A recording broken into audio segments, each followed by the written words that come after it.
Hi friends, welcome to Indhu's kitchen. இன்னைக்கு நம்மளோட கிச்சன்ல ரொம்ப சிம்பிளான ரொம்பவே டேஸ்டான பாசிப்பருப்பு பாயாசம் பெர்ஃபெக்ட்டா எப்படி செய்யறதுன்னு பார்க்கலாம். இந்த மெத்தட்ல ட்ரை பண்ணி பாருங்க. டேஸ்ட் ரொம்ப நல்லா இருக்கும். இத செய்யிறதுக்காக ஃபர்ஸ்ட் ஒரு பிரஷர் குக்கர்ல மெஷரிங் கப்ல 1/2 கப் அளவு பாசிப்பருப்பு சேர்த்துக்கிறேன். நீங்க எந்த கப்ல பாசிப்பருப்பு எடுக்கறீங்களோ அதே கப்லயே மத்த பொருளையும் மெஷர் பண்ணிக்கோங்க. ஸ்டவ்வை லோ டு மீடியம் ஹீட்டில் வச்சுட்டு இந்த பாசிப்பருப்புலேருந்து நல்ல வாசனை வந்து லைட்டாக கலர் மாறுற வரைக்கும் வறுத்துக்கோங்க. இப்போ பாருங்கள், பாசிப்பருப்பு நல்லா வறுப்பட்டுருச்சு. ஸ்டவ் ஆஃப் பண்ணிவிட்டு இதை 2 முறை நல்லா கழுவி எடுத்துக்கலாம்.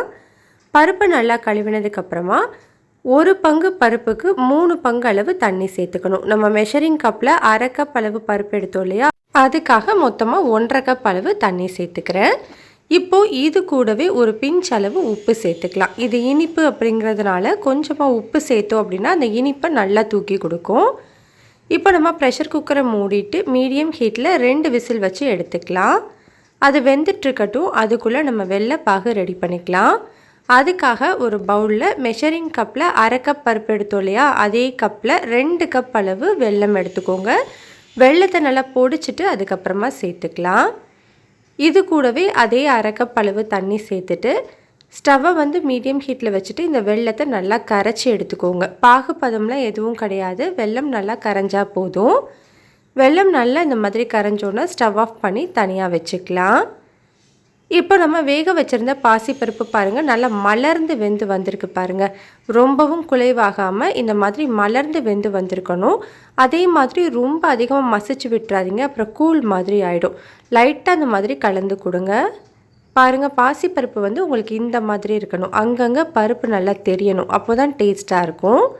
இப்போது இந்த பருப்பில் நம்ம ரெடி பண்ணி வச்சுருக்கிற வெள்ளை தண்ணியை வடிகட்டிட்டு சேர்த்துக்கோங்க. அப்போ தான் தூசு மண் இருக்காது. தண்ணி சேர்த்து நல்லா மிக்ஸ் பண்ணதுக்கப்புறமா ஸ்டவ் ஆன் பண்ணிவிட்டு இதை ஒரு 5 நிமிஷத்துக்கு கொதிக்க வச்சுக்கலாம்.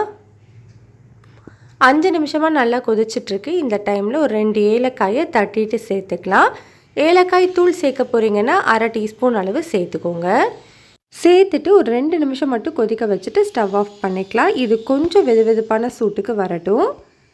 இப்போ கிட்டத்தட்ட ஒரு 5 நிமிஷத்துக்கு மேலே ஆயிடுச்சு. நம்மளுக்கு வந்து லைட்டாக ஆறி வந்திருக்கு. முழுமையாக ஆறணும்னு இல்லை, லைட்டாக ஆறினா போதும்.